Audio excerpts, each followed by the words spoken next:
Chocomocho Flying Titans nasa Iloilo na. Hi guys, again it's me Vinals TV. So for today's update guys, pag-uusapan natin yung arrivals ng Chocomocho Flying Titans sa Iloilo City. Pero bago ang lahat, huwag niyo munang kalimutang i-subscribe at i-hit ang notification bell button para updated kayo sa mga bago kong upload.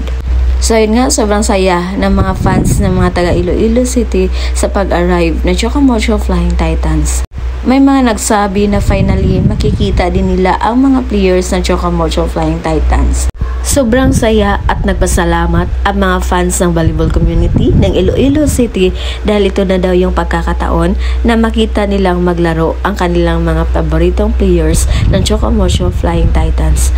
Ayon po sa kanila, hindi daw nila afford ang pumunta ng Manila para mapanood ang live na laro ng Chocomocho Flying Titans.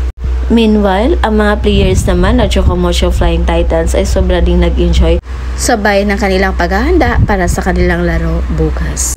So yun lang muna yung pa-update natin guys. Keep on tuning para sa kanilang laro bukas. Again, this is Vinals TV.